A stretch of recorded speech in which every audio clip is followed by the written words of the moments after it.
एक गांव में तुलाराम नाम का एक साहूकार था। वह बहुत मेहनती था। वह सुबह 5 बजे उठकर सबसे पहले शिव मंदिर जाता, इसके बाद वह अपने खेतों में गोदाम में जाता और फिर अपने भैंसों के तबेले में जाता था। उसकी मेहनत के कारण उनका काम अच्छा चल रहा था, जिससे वह और ज्यादा अमीर हो गए थे। एक दिन तुलाराम अपने बेटे रामू को सुबह जल्दी उठाने के लिए गया, जिससे वह भी उसके साथ काम पर जाए और काम को सीख जाए। लेकिन वह आलस्य के कारण नहीं उठा, जिसके बाद तुलाराम चला गया। तुलाराम इसी तरह उसको जब भी रामू को उठाने के लिए जाता था, तब वह कुछ न कुछ बहाना बनाकर फिर से सो जाता था। तुलाराम अपना काम मेहनत से उसी तरह करता जा रहा था। एक दिन तुलाराम बीमार पड़ गया। वह कुछ दिनों तक बहुत बीमार रहा, जिसके बाद उसकी मृत्यु हो गई। तुलाराम के मरने के बाद भी उसका बेटा पहले की ही तरह लेट तक सोता था। उसकी इस आदत के कारण धीरे धीरे व्यापार में घाटा होने लगा और जो तुलाराम ने कमाया था वह सब चला गया।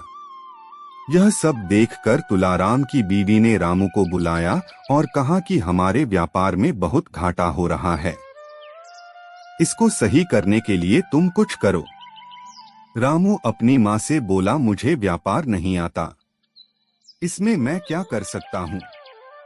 रामू की माँ बोली, दूसरे गांव में तुम्हारे नाना रहते हैं, तुम उनके पास जाओ और उनसे कुछ व्यापार की बातें सीखो। रामू ने ऐसा ही किया। वह अगले दिन दूसरे गांव अपने नाना से मिलने के लिए गया।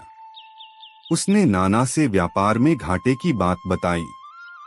उन्हें रामू को सुबह 5 बजे उठकर पहले शिव मंदिर, फिर खेतों, गोदाम में और उसके बाद भैंसों के तबेले में जाने की सलाह दी। रामू अपने नाना की सलाह के अनुसार सुबह 5 बजे उठकर सब जगह जाने लगा।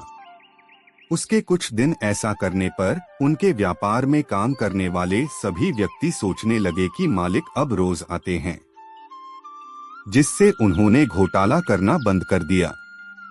इससे उनका व्यापार फिर से अच्छा चलने लगा और पहले की ही तरह हो गया।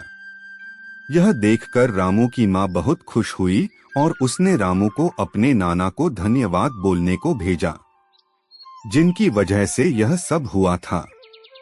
रामू अपने नाना को धन्यवाद बोलने के लिए उनके घर गया। उसके नाना ने रामू को बोला, तुम पहले आलस करते थे, जिससे व्यापार में घाटा हुआ था। अब तुमने आलस करना बंद कर दिया, जिससे तुम्हारा व्यापार फिर से चलने लगा। अब रामू को यह बात समझ आ चुकी थी। सीख, हमें कभी भी आलस नहीं करना चाहिए। आलस करने से नुकसान होता है, जिस तरह रामू को पहले इससे नुकसान उठाना पड़ा। आशा करते हैं कि कहानी आपको अच्छी लगी हो। हमेशा इस तरह की कहानियां सुनने के लिए हमारे YouTube चैनल को अवश्य सब्सक्राइब करें। धन्यवाद।